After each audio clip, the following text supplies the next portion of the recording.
स्वागत है आपका अपने चैनल एकलव्य स्टडी पॉइंट पे। और मेरा नाम है सचिन और ये रामबाण सीरीज की 4th वीडियो है। रामबाण सीरीज अगर आपने नहीं देखी है अभी तक, अगर आप फर्स्ट टाइम देख रहे हैं तो मैं आपको बताना चाहूंगा कि रामबाण सीरीज में हम क्लास 12th की इंग्लिश के मोस्ट इंपोर्टेंट क्वेश्चंस करवाते हैं जो कि 100% आपके लिए इंपॉर्टेंट होते हैं और एग्जाम्स में आते हैं। तो हमने शुरुआत अपनी लॉन्ग क्वेश्चंस के साथ की थी, हमने शॉर्ट क्वेश्चंस की वीडियो भी डाली है और आज हम फिर से लॉन्ग क्वेश्चंस पे डिस्कस करेंगे। ठीक है, तो सभी टाइप्स के क्वेश्चन हम इस रामबाण सीरीज में करने वाले हैं। तो चलिए स्टार्ट करते हैं। आज का जो हमारा फर्स्ट क्वेश्चन है वो है garbage to them is gold, how do rag pickers of Seemapuri survive. ठीक है, या फिर for the children it is wrapped in wonder, for the elders it is means of survival, what kind of life do the rag pickers of Seemapuri led. तो यहाँ पे हमें बताना है कि जो गार्बेज था, जो कूड़ा था, वो सीमापुरी के लोगों के लिए, जो वो रैग पिकर्स थे उनके लिए कैसे गोल्ड जैसा था। ठीक है, गोल्ड था, एक तरीके से वो गोल्ड समझते थे उसे। क्यों ऐसा उन्होंने कहा, या जो वहां के बड़े लोग थे, जो सीमापुरी के जो रैग पिकर्स थे, उनके लिए मतलब जो कूड़ा था वो किस तरीके से मीन्स ऑफ सर्वाइवल था, यानी कि गुजारा करने का सिर्फ और सिर्फ एक ही उनके पास जो जो था, मतलब जो मीन्स ऑफ सर्वाइवल वो सिर्फ और सिर्फ कूड़ा था, गार्बेज था। तो what kind of life do the rag pickers of Seemapuri led, कैसी लाइफ थी सीमापुरी के रैग पिकर्स की। चलिए इसका आंसर देखते हैं और आपको कितने वर्ड्स में लिखना चाहिए, कितना लंबा आंसर लिखना चाहिए लॉन्ग क्वेश्चन के अंदर, मैं आपको बताता हूं। तो सबसे पहले हम लिखेंगे the rag pickers of Seemapuri. ठीक है, the rag pickers of Seemapuri immigrated to Delhi from Bangladesh in 1971 hoping for a bright and promising future.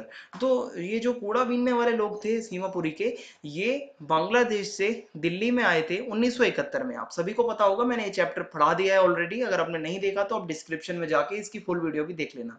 1971 में जो बांग्लादेश से जो आए थे रैग पिकर्स, ठीक है, वो इस होप में, इस उम्मीद में आए थे कि यहाँ पे आके हमारा फ्यूचर काफी ज्यादा ब्राइट होगा। However their situation in the city is not as comfortable as they expected. जैसा वो सोच के आए थे दिल्ली के अंदर, ऐसा उनको मतलब कंफर्ट नहीं मिल पाया यहाँ पे। ठीक है, जैसा उन्होंने एक्सपेक्ट किया था। The rag pickers of Seemapuri live in structure of mud. जो सीमापुरी के जो रैग पिकर्स हैं वो कैसे मतलब घरों में रहते हैं, मिट्टी के घरों में, with roofs of tin and tarpaulin. जो उनकी छतें हैं वो टिन की मतलब टिन शेड में वो रहते हैं, टारपोलिन्स में। The locality lakhs proper sewage. जो उनका एरिया है वहां पे प्रॉपर सीवेज भी नहीं है, ड्रेनेज सिस्टम भी नहीं है, पानी की निकासी, जल निकासी जो एक मतलब सुविधा होनी चाहिए वो भी नहीं है, रनिंग वाटर भी नहीं है वहां पे, मतलब पानी वगैरह की भी दिक्कत रहती है। All these years they have lived without an identity. उनके पास कोई आइडेंटिटी नहीं है, ना आधार कार्ड, ना पहचान पत्र, कोई उनपे ना नागरिकता। And they are still living like that. वो फिर भी इस तरीके से दिल्ली में रह रहे हैं। In spite of having no proper identity and permits they are surviving. देखो फिर भी वो यहाँ पे सर्वाइव कर रहे हैं, उनके पास कोई आइडेंटिटी नहीं है, कोई परमिट नहीं है रहने का, फिर भी वो यहाँ पे सर्वाइव कर रहे हैं, जिंदगी का गुजारा बसारा कर रहे हैं। ये कैसे हो रहा है, they don't have ration cards which put them on the voters list. उनके पास राशन कार्ड तक नहीं है जिनसे वो वोटर लिस्ट में भी आ सके, मतलब वो वोट वगैरह भी नहीं देते हैं, वो वोटर लिस्ट में भी नहीं है, उनके पास राशन कार्ड भी नहीं है। और अगर राशन कार्ड नहीं है तो वो मतलब जो सरकारी अनाज आता है वो भी नहीं खरीद सकते। तो सर्वाइवल इनके लिए बहुत ज्यादा मतलब मुश्किल हो जाता है। अब क्या होता है, this is why they pitch their tents wherever there is food. जहां भी उन्हें खाने की तलाश में हो जाते हैं वहीं पर वो अपने टेंट गाड़ देते हैं। Garbage and rag picking are means of survival for the people in Seemapuri.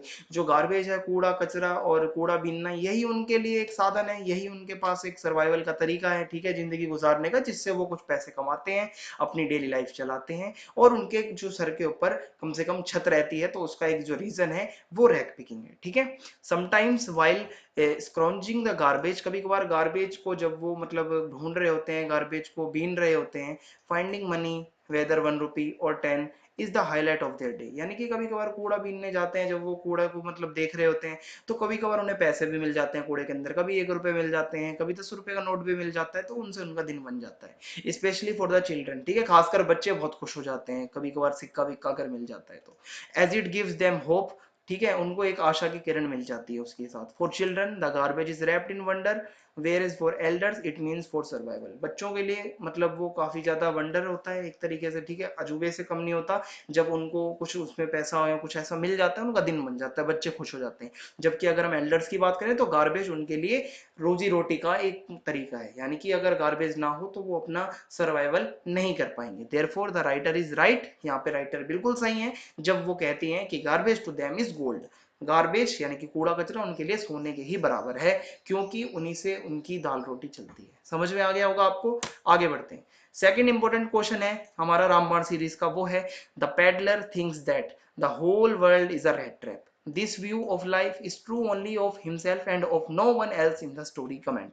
Peddler ऐसा क्यों सोचता है कि पूरी दुनिया रेड ट्रैप है, ठीक है, और वो इस पूरी स्टोरी में उसका यही है, लाइफ के प्रति जो एक व्यू है उसका, ठीक है, सिर्फ और सिर्फ उसका है और किसी का भी इस तरीके का व्यू नहीं है पूरी स्टोरी में। तो ऐसा क्यों है, कमेंट करना है। तो चलिए स्टार्ट करते हैं, इसका आंसर कैसे हो सकता है। This view of life was true for the peddler, ये जो उसका एक लाइफ की तरफ जो एक नजरिया था, जो व्यू था, वो बिल्कुल सही था। Because when he was offered food and shelter at the crofter's house, आपको याद होगा कि क्रॉफ्टर जो था, ओल्ड क्रॉफ्टर, उसने उसको पैडलर को खाना और मतलब रहने के लिए ऑफर किया था, विच इज लाइक बेट, यानी कि वो एक लालच की तरह था। जैसे कि एक चूहे को हम रेड ट्रैप में, यानी कि चूहे को जिसमें हम फंसाते हैं, ठीक है, उसमें फंसाने के लिए हम उसको लालच देते हैं, रोटी फंसाते हैं या कुछ भी ऐसी चीज फंसाते हैं जिससे चूहा उसकी लालच में आता है और फंस जाता है पिंजरे के अंदर। इसी तरीके से यहाँ पे पैडलर कहता है कि क्रॉफ्टर के हाउस में जब वो गया था, उसको जो वहां पे खाना मिला, जो रहने के लिए रात मतलब गुजारने के लिए जगह मिली, हाउस मिला, वो उसके लिए लालच थी, एक तरीके से बेट थी, जैसे कि हम चूहे को लालच देते हैं। He took it and stole the crofter's money, उसने उस बेट को लिया, ठीक है, उस लालच को लिया और उसने फिर पैसे भी चुरा लिए जो क्रॉफ्टर्स के थे, जो मतलब वहां पे पैसे थे उसके घर के अंदर टंगे हुए। He then tried to run away from being caught, वो वहां पर फिर भागने की कोशिश करता है कि पकड़ा ना जाए, पैसे चुरा लिए थे, but got lost in the forest, लेकिन वो जंगल में खो जाता है। At as it was big and confusing, क्योंकि जंगल बहुत बड़ा था और काफी कंफ्यूजिंग सा था।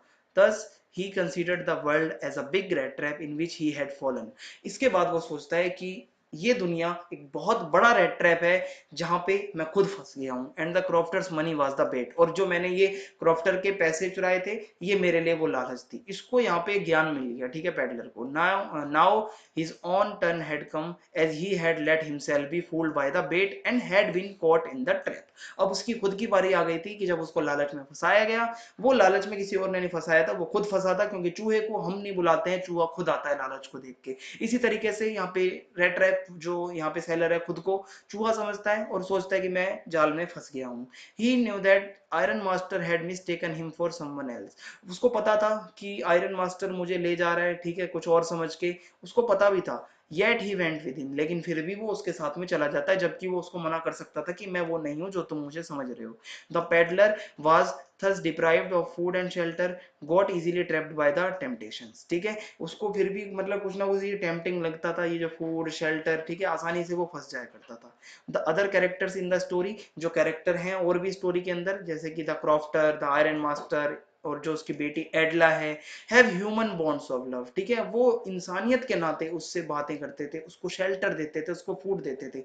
And for them the world is not a rat trap, उनके लिए रेड ट्रैप नहीं था ये दुनिया, जो ये दुनिया थी, ठीक है, सिर्फ और सिर्फ रेड ट्रैप सेलर के लिए ये दुनिया। अब उसे ऐसा लगने लगी थी कि मुझे चारों तरफ से लालच मिलती है, जैसे कि चूहे को मिलती है, और जैसे चूहा फंस जाता है लालच में, वैसे ही मैं फंस गया हूँ। They looked upon the world as a happy place to live and share the happiness with others, जो बाकी कैरेक्टर्स है कहानी के, उन्होंने हमेशा दुनिया को ऐसा खुशनुमा प्लेस माना है, हैप्पी प्लेस माना है, जहां पर हमें अपनी खुशियां लोगों के साथ शेयर करनी चाहिए।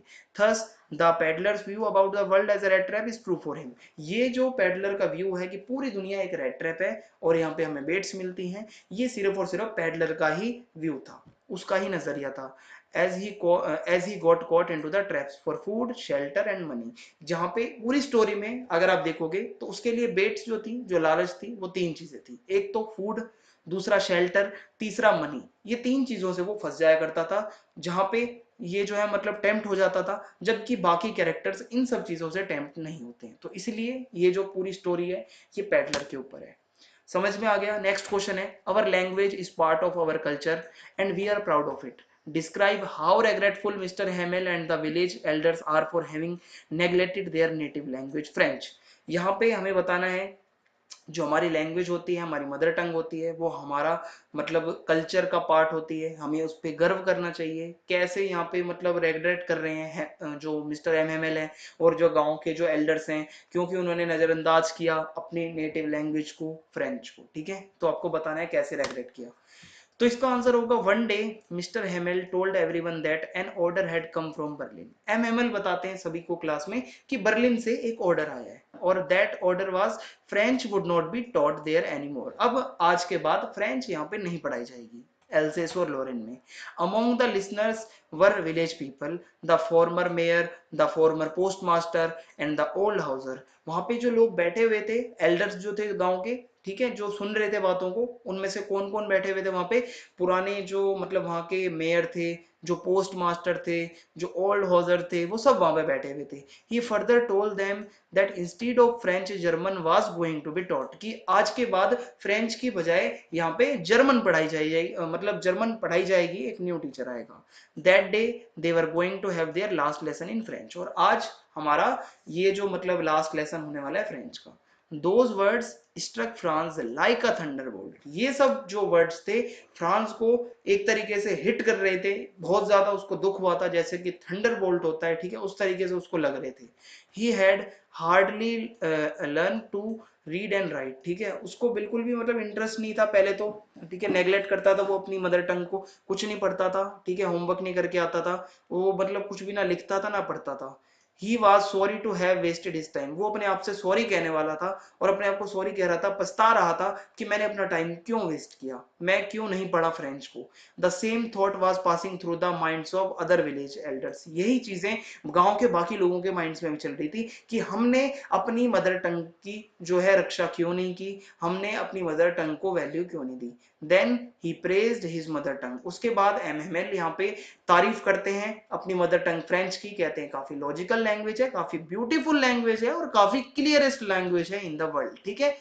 ही एक्सोर्टेड द पीपल, यानी कि एक्सोर्टेड का मतलब होता है समझाना, he exhorted the people to stick to it, ठीक है, वो बता रहे थे कि कभी भी इस लैंग्वेज को छोड़ना मत, अपनी मातृभाषा को हमेशा, मतलब ये बातें समझा रहे थे कि हमें हमेशा उसकी रक्षा करनी है।